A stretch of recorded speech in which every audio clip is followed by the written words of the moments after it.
Welcome back once again, everybody. This is, I think, is going to be our third episode, last one, talking about all things toxicity, toxins, etc. Mhm. And today we want to just kind of bring things home. We did talk, about our homes, previous episode, and then general concepts. But ultimately, today I want to talk about how do you know if you're toxic? What kind of symptoms do you have? Are there basic labs that your doctor can do? You can have them do. Mhm. Um, and then, so what? How do you kind of treat it? What are Mhm. some basic treatment things? Some cool biohacks and some basic detoxification Yeah. support. So let's start with symptoms. What kind of symptoms when someone comes to you and you're like, I think this person has toxicity issues. What does that patient look like? Yeah. I think the key is history first. And we've talked about this, and that'll often give you the details because you can see or hear really vague complaints like fatigue and brain fog, and they can be toxin induced, or they can be hormone induced, or they can be a nutrient deficiency. So it's hard to pinpoint when someone's like, I have brain fog or fatigue or pain, that it's toxin. The history will support that you're lending towards more toxin based on their exposures and their story. But for me, the gold standard is when I have a patient that is reacting to everything, intolerant of everything, has a lot of mast cell or histamine related issues, my mind is immediately starting to go towards this person is got a high toxic burden. What are those toxins and what do we need to be looking for? And I think you're going to touch on this a little bit. The terminology that is often used freely in the public space of mast cell activation syndrome, or MCAS, is really truly something called TILT, or toxic. When I look at patients and I'm thinking about toxicity, the brain fog, chronic fatigue, fibro, energy issues, all the typical Yeah. things. Usually have gut problems. It's Mhm. usually multiple systems Mhm. and multiple symptoms. Mhm. So like headaches and gut problems and fatigue And and skin and and skin. autoimmunity. Yeah, and so it's and the testing can be normal by their doctors, but they just don't feel good. When you get into the mast cell activation syndrome, there's 5 things that like to come together. It's called the pentad super Mhm. syndrome. It's hypermobility, dysautonomia or POTS, autoimmunity, GI issues, and mast cell activation syndrome. And mast cells become popular these days. It's people have histamine issues. They like hive up. They react to a lot of stuff. Well, and mast cell is a thing that's legit, but mast cell activation syndrome right now legally is where mold was like 10 years ago. Mhm. So if someone said they had mold issues 10 years ago and they're sick, they were considered crazy. Yeah. It's all in their Fringe. head. They're fringe. They're gaslit. Go home. Go home and talk to your XYZ, whatever your partner, because this is not. You see a psychologist or Here's your psychiatrist. Prozac. Here's your Prozac. Go home, please. Yeah. So that's kind of where mast cell is right now. So today, with a mold patient, you can get the right people. You can go to court. You can get stuff paid for. It actually has legal status. Mast cell right now really doesn't. So if you go to your doctor, like I have mast cell activation syndrome, you might get gaslit because it's fringe right now. Toxic induced loss of tolerance is a version of mast. It's a toxin induced loss of tolerance. Mhm. It's an expression of mast cell activation syndrome. Mhm. And it's verified. There's a thing called a QEESI. It's QEESI. You can go online and take that test. I think it's the University of Utah, maybe. Mhm. It's been validated. This is legit. It's recognized by environmental health experts. So like that is useful in that if you take the QEESI and see you have toxic induced loss of tolerance, that is an expression of mast cell activation. So just one of those nuances. Yeah. Legally, if you're getting in trouble, you have to realize if you go to specialists and say have mast cell, you might get the eye roll Yeah. and the oh sweetie, oh dear, oh honey, or Yeah. so whatever. You've been reading too many blogs, etc. Versus toxic induced loss of tolerance. They'll be like, what are you talking about? And they look it up. They'll be like, oh wow, this is legit. Yeah. And so it's just kind of like being a smart consumer of healthcare. Yeah. And to be specific, I mean, what we're referring to is immune tolerance. And Yes. your immune system has T regulatory cells to promote tolerance to things, basically the differentiation between self and foreign, right and wrong, good and bad, that kind of thing. And when you lose that, the body just overreacts to everything. And then that's the patient that comes in and says, no matter what I try, I get worse. I tried a micro dose of this thing and I had a massive detox reaction. So that's the person that's clearly in a state of toxic burden, but probably a tilt patient as well, probably has some mast cell issues, probably maybe even in that pentad. But the reality is that this is a growing number of patients that I'm seeing, and ones that you've been seeing for a long time. And it's just kind of everywhere. It's ubiquitous. And how many patients do you see that don't have one of those symptoms that you described, like brain fog or fatigue? And then I take it a step further, and I may have patients that don't have, let's say, the cardinal symptomatology of what we consider to be toxin induced. But if I have a cardiometabolic patient and that's all they're seeing me for, and we're doing the things that I know should be getting them better, and their glucose isn't budging, their A1C isn't budging, their lipids maybe or inflammatory markers aren't budging, my mind immediately goes to what next? And it's usually toxins, and maybe it's heavy metals, maybe it's something else. And as you start to deal with those, all of a sudden you start to see the numbers get better. That's not a coincidence. That's true.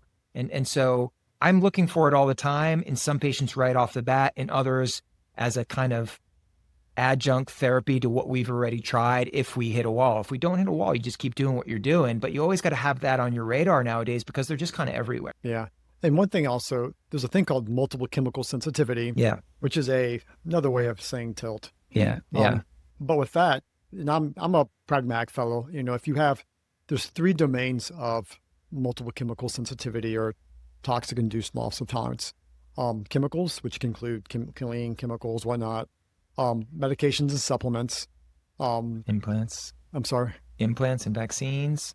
Well, they were, well, that's a little different because that's Asia. Yeah, that's like going to be activating your innate immune system. Got it. But it's going to be your chemicals, and then foods is the third one. So it's foods, chemicals, and then medications and supplements. And so if someone, like I react with foods and medications or supplements and chemicals, you have a 96% chance of having tilt. Yeah. If you have 2 of those domains, you have a 60 something, I forget the number, 16 change percent, 60, so 2/3, right? It's pretty good odd. Yeah. Right? So if you meet that criteria, you probably have toxin issues. Mm-hmm. Add on the systemic issues, and how many people is that I see in my clinic? Most. A lot. Most, yeah. Yeah. So what are some labs? Okay, we talked about what this looks like if you've got some toxin issues. There are a lot of cool, fancy functional medicine labs people can do, like we were talking about 8-hydroxydeoxyguanosine and all these kind of cool tests we can do. But what are some tests that the average person can do in a typical office working with a well-informed doctor that aren't super fancy that you can get your insurance to cover? Yeah, I think a basic chemistry, first and foremost. Someone has a CMP, a comprehensive metabolic panel. You can see their kidney function, and is it normal or is it optimal or is it abnormal? You can see liver function tests, and before you just assume it's fatty liver disease if they're elevated, maybe it's toxin induced, right? Especially if the shoe doesn't fit, so to speak, metabolically. You can look at things like their acid-base status. So what's their bicarb? Are they acidic? What's their A to G ratio? Do they have signs of meta-inflammation? This is all on a pennies for dollar comprehensive metabolic panel. I like a GGTP, which is kind of a surrogate marker for detoxing glutathione. So it's another way of looking at the liver. Oxidized LDL, so damaged LDL or damaged fat. If someone's got damaged fat, then it's being damaged by something. Is that something a toxin? Looking at a urine to see what their urine pH is and seeing if they have, if they're acidotic. What are some of the other things that you like to look at? I mean, I also will look at some of the metabolic markers. Yeah. What's the uric acid level? Mm-hmm. Is it really high? What's the triglyceride to HDL ratio? When you start looking at metabolic syndrome, one of the causes of metabolic syndrome are environmental toxins. Yeah, A1C. Yeah, so A1C, if someone's insulin resistance is a common pathway for many toxins, whether it's plastics, synthetic estrogens and chemicals, petroleum distillates. So if someone has a elevated, fasting insulin, their A1C is 5.9, the fasting sugar, and you can have, and the fasting sugar can look fine. The fasting sugar can be, 90, 92, but their insulin's 14, their A1C is, 5.9. It's like, if you hadn't done the other 2 lab tests, you would have looked at the fasting sugar and been like, And I take it a step further and I look at leptin and adiponectin. And if those look good, even more upstream, then you're at a point where it's like, this is not a classic pre-diabetic insulin resistant picture. This is a downstream marker that's telling you something, but the reality is that the dominoes aren't falling like they should. I have a case like that right now, and her A1C, we've been struggling with it, and she's not overweight, she's active, and she eats clean, and she's fastidious about her diet. We worked on her hormones a little bit, and that was part of the problem, and that's gotten things better, but then we kind of hit a wall. We worked on the gut a little bit, that's gotten things a little bit better, and then we hit a wall. I'm like, let's look at metals. And we just got her heavy metals testing back, and her mercury and her lead are elevated. And I know for a fact that as we get this out of her system, that A1C is going to drop even further because I've seen it happen before. So it's that sequence of events at which you can kind of look at things, but metabolic stuff is a good one. What else are you looking at? I'm also looking at inflammatory markers. Well, look at those. I look at a white, complete metabolic. I'm sorry, CBC. A CBC with a diff, because you can see either a elevated white cell count, 9-ish, or suppressed, or like a 3.0. You can see platelet abnormalities, and so you can look at that to get a basic idea of what's going on, and then from there look at, okay, if your white count's up, what's your HSCRP, what's your SED rate. Certain toxin chemicals will actually make the fibrinogen level go up, which actually thickens your blood a little bit, associated with cardiovascular disease. And so these are all labs, that standard LabCorp Quest labs, that can be done. And if you're in, we have a little difference on AI. I'm using AI these days. I love AI. I'm using. I don't use it at all. I know, but you can. It's really interesting. Now, I'm not recommending this. Is not meant for medical recommendations, advice. Yeah. But if you have your labs and you can't, and your doctor's like, I don't know, you can actually take AI.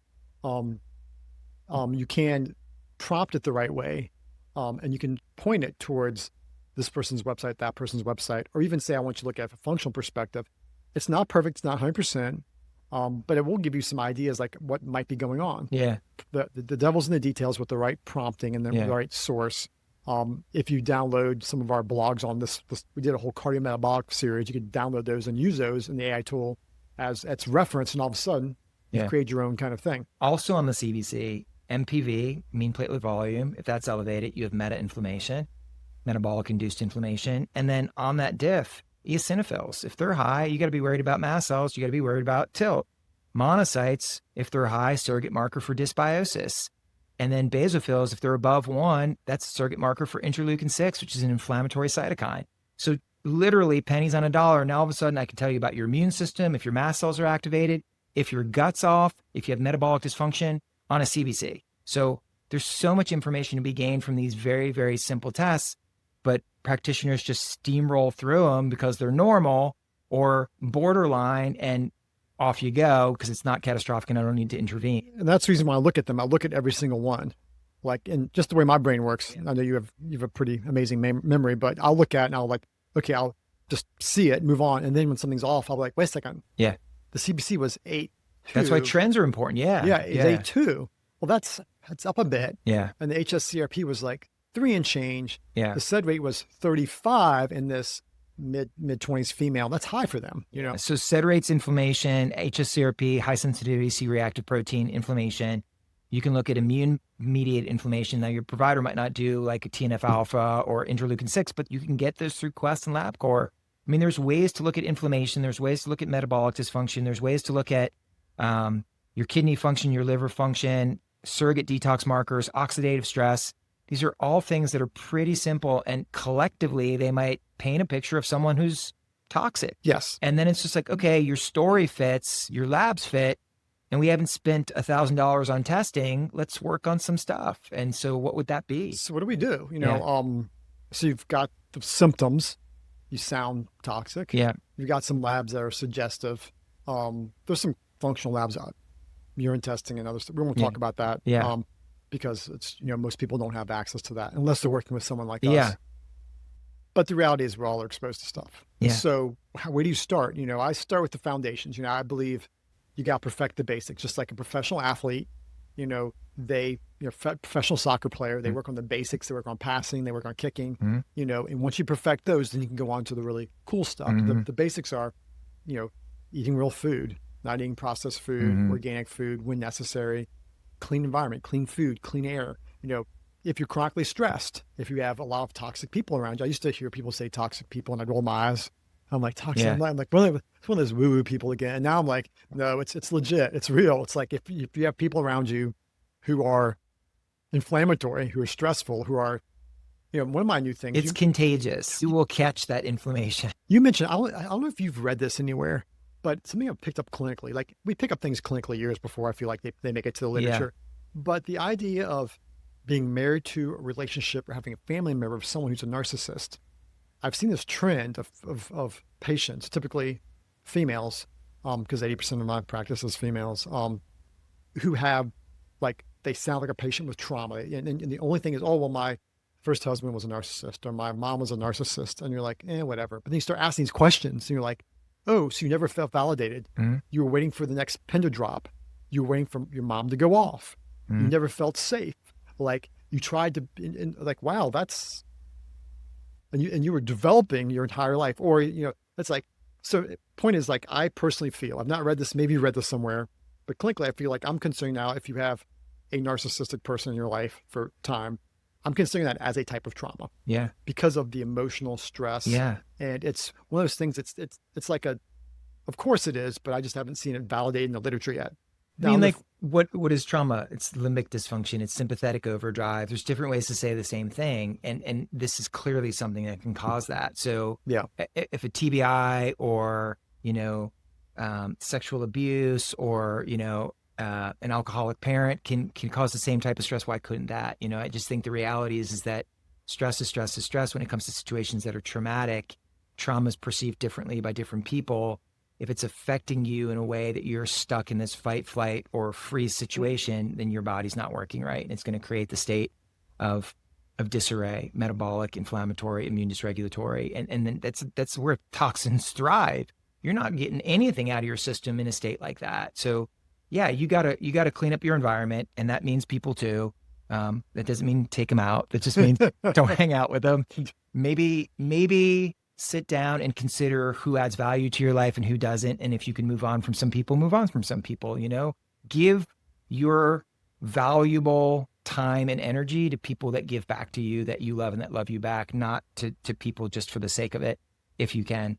But clean water, clean air, clean cookware, clean products that you're putting on your body, whatever you're rubbing on your skin, you might as well be eating. It's getting right into your system. Keep that in mind. What you eat is really important, but you don't have to break the bank on organic food. Utilize what you can. Use EWG.org and do the Clean 15 and the Dirty Dozen. Grow your own stuff. Use local farmers markets. Buy organic when you can. Grass-fed, grass-finished, pastured, all that good stuff. But then, you want to work on getting the systems right? And for me, that always is kind of working backwards in the order of which dysfunction happened. Liver was probably stockpiling toxins well before the kidney function started to get a little bit abnormal, well before the gut started to kind of slow down. Maybe we got to work on the gut first. Well, that's really where you should start, in my opinion, because it doesn't matter how much stuff you give someone to get their liver working right and their kidneys working right if they're not pooping too. And so you got to make sure that someone's moving their bowels appropriately, that their gut's working appropriately, that their kidneys are working appropriately. So that's hydration, that's fiber, that's cruciferous vegetables, that's other detoxifying vegetables, the cholagogues that help your body produce bile, like globe artichoke and some of these bitter foods, and citrus that helps glucuronidation. Just kind of learning a little bit about that, and then adding things that are naturally high in antioxidants, like polyphenol rich foods and colorful foods. So you look at your plate and it's tan and white, not good enough. You want purple, you want red, you want orange, you want yellow, you want green.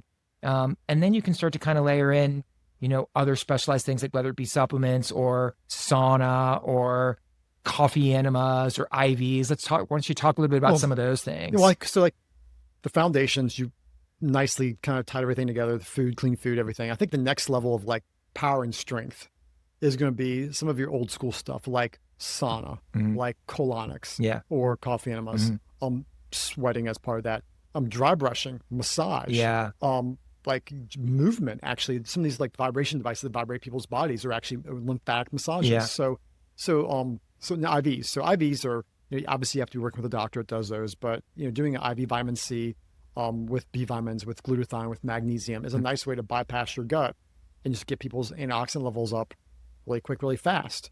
It can help with heavy metal issues, other toxin issues, chronic infections, which a lot of these individuals, when they get toxic, that's when the infections reel the head, and like to get the Lyme reactivate, Epstein-Barr, or the HSV. I've had a slew of patients this past year with low-level shingles.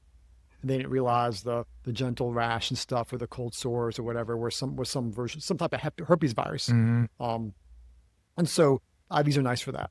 But you have to be working with someone who does that. I really love cleaning the bowels out. The most potent thing is going to be a colonic. Thing you can do at home is a coffee enema.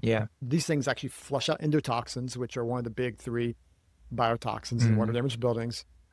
You also get some lymphatic activation. You get vagal nerve activation. I remember back in medical school, we actually rectal insufflation. Yeah. And you do things we do in medical school to lab animals that are unethical. But things they did, and you watch the heart rate drop down, you see vagal nerve activation. You boost glutathione. When you do coffee enema, your small bowel glutathione production increases by 800%. Jesus. So that's a pretty good thing for Yeah. like some, what my patients lovingly call butt coffee. Yeah. So butt coffee is a clean out, a microbiome reset, an antioxidant boost. Yeah. And promotes bile flow. Yeah. I mean, like that's pretty profound. That's a lot of stuff, and that's cheap. Yeah. Sweating, I like sauna. Sauning is amazing. You have to pay to go to the places, except for the summertime. What I usually recommend people is do it, see how you feel, see if you like it. Some of my patients with dysautonomia can't stand the heat. Yeah. So for them, it's not, they have to, if you can't stand the heat, like you feel sick and feel cruddy and lightheaded and dizzy, okay, great. Doesn't mean sweating is not good for you. It means your nervous system can't handle it. Yeah. So minus those individuals, if it works, we should be, I think about how did we sweat 100 years ago? It was daily, all day long in Richmond from probably May, June until right about now. And that was our, we go camp. I always feel better after camping. Yeah. You're outside sweating for a week. We're like, why is that? Maybe part of it is, the stress, and I'm sweating. De-stress, being near water, being in the woods and all the terpenes coming off the trees and breathing fresh air. I think it's all the sweating. I personally think it's all the sweating. Yeah, sweating, no light pollution, no noise pollution, no plugins. But sweating is such a huge, huge thing. And relatively easy to access. Yeah. There's a lot of other things you can do, like vibration plates. You can do rebounders, which are just lymphatic things, massage. Acupuncture can actually open up detox pathways as well, which is a little higher level kind of thing. I've had many patients who've gotten stuck with the nervous system issues, with dysautonomia and chemical sensitivities. They can't handle anything, and they can do acupuncture. I've had patients who that's actually calmed their nervous system down, opened up their pathways. So massage is huge. When I know that I talked about when I was heavy metal toxic and I was losing weight and I got worse, because I was just flushing it through my system. When I was in that same state, and I would get full body massages, I would feel worse afterwards because the lymphatic flow that was being promoted was pushing toxins through my system and it wasn't ready for it. And I quickly picked up on that, and I'd start taking activated charcoal before my massages, and I would hydrate like a lunatic and lots of mineral support afterwards, and it went away. And now it's not an issue because I'm not toxic anymore. But it's just these subtle things. Like, so if you're someone who has gone to get a massage and you're like, I don't like massages, I don't feel good afterwards. It might be because you are toxic and that massage was promoting lymphatic drainage and pushing toxins through your liver, and your body didn't like it. Maybe you don't give up on it. Maybe it's just a subtle clue of, hey, maybe I should be doing something else to kind of feel better and then retry it. But what about supplements? So one of my favorite go-to supplements for this is phosphatidylcholine. Yeah. If you have bile sludging, if you've got portal vein sludging, phosphatidylcholine is the primary phospholipid in biofilms. If you've got biofilm issues in your gut from who knows what, and it just is, it's like soap. It's like soap for your cell membranes. It just kind of, if you've got mold issues, this is one of our go-to detoxifiers that, some of my patients can't tolerate stuff. And to date, using lipids as a detoxifying thing tends to be one of the things that most people will tolerate who can't tolerate all this. It's less direct. It's more indirect, and so they tolerate it better. It's an oil change. Yeah. And so particularly like phosphatidylcholine, you can use, balanced omega-3s and omega-6s. There's only one product I use for that. Things like olive oil can be helpful to make you make more bile. Omega-3s also help with that. They're anti-inflammatory. And if you have, one of the issues with a lot of people with chemical sensitivity is they get this mild like cytokine-like response. So you try something and you feel horrible afterwards. In the SIRS world, we'll give people omega-3s for a month and retry because it calms down that cytokine response. So what I like to do with that is add SPMs as well, because I recently learned that if you give omega-3s to somebody who's horribly inflamed, the process of the omega-3 going down these pathways to become specialized pro-resolving mediators, whether they're D series or E series based on DHA or EHA to become, marasins, protectins, resolvins, etc. Basically, fish oil converting into the anti-inflammatory magic, that pathway is blocked if you're chronically inflamed. So if you give someone fish oil and they're like, I don't feel any better, it's because that pathway is blocked. And if you give them concurrently SPMs, you bring that inflammation down. Now all of a sudden the fish oil kicks in and you can downshift on those SPMs and go from this much a day to this much a day, and you just reverse titrate or de-escalate, and now all of a sudden the fish oil is doing its job. So anybody that I have that I give omega-3s to that are kind of unresponsive, that's where my mind goes, and I add in that layer of SPMs, and it really does the trick. Yeah, it's one that that's one of the, with lipid therapy, it's PC, omega-3, 6, your proresolving mediators. And then things that'll burn out those long chain fatty acids like TUDCA, butyrate, things like that. Yeah, which are helpful for that, but in the general detox, we'll leave that to the side. But so PC, which led to that. I love PC. Yeah. And then vitamin C, vitamin D, just basic things that help with inflammation. If they're toxic, you can use liposomal glutathione, NAC. Magnesium is huge. Yeah. Magnesium is a huge one. People don't realize the importance of magnesium with over 200 different cellular mechanisms in our body. It's like super important. Yeah. And if you're constipated, by the way, it can help move your bowels as well. If you do magnesium citrate, it helps with kidney function some more. If you do a magnesium glycinate, it's going to help more with glutathione production and with sleep at night. If you use a magnesium taurate, you get the taurine you mentioned before with phase 2 detoxification. Helps with cardiovascular issues. You can actually pick the type of magnesium you want based on what you're trying to figure out. So there's lots of other herbs. What are some other things that you feel like I like milk thistle. So silymarin, it's great. It's going to protect your liver cells, your hepatocytes. Can boost glutathione as well. I like dandelion root. I think dandelion root's really beneficial. I like to use glutathione, definitely liposomal. I like curcumin. I think that's great to help with detox. It's anti-inflammatory. It's antioxidant. B vitamins are the unsung heroes, especially in phase 1 detox. They're also involved in phase 2. A little bit different. B12 is involved in both sides of the coin, so make sure people's B12 levels are appropriate. You need to be able to methylate appropriately. If you're not methylating, you're not detoxing. If you're not methylating, you're not making nitric oxide or antioxidants or neurotransmitters. So what's methylation? That's B9, that's B2, that's B6, that's B12. MAG is a cofactor. So I'm doing a lot of B support. I'm doing a lot of MAG support. I'm doing vitamin C support, doing some other trace mineral support. And then I'll layer in, does this person need more liver directed support? So I'm going to do some dandelion. I'm going to do some milk thistle. Most of my patients get glutathione. I'm measuring glutathione levels. You can get that through a basic lab if your provider is willing to do so. I'm trying to push those levels to the higher quartile of normal. I don't care if someone's glutathione level comes back elevated. That's not toxicity. You need glutathione. And these levels are designed to prevent deficiency state, not optimization. So it's not something to be overtly concerned about. I use NAC a lot because of the cysteine, the N-acetylcysteine. If someone's not getting enough protein, I might give them some free-form amino acids to kind of help on that side of the coin. There's a couple of products that I use that are really great to do a little bit of combination for phase 2 support. It's actually called phase 2.5 bile support. It's a really nice product by PHP. So there's a combination of things that I'll do. And then if I'm specifically talking about heavy metals, I'll lean into things like glutathione, NAC, sometimes chlorella, sometimes alpha lipoic acid. That's another good one. It'll help recycle glutathione, gives you that antioxidant burst. Vitamin E gives you an antioxidant burst. But I might even use chelation. I might use EDTA or DMSA. Should always do that under the supervision of a practitioner.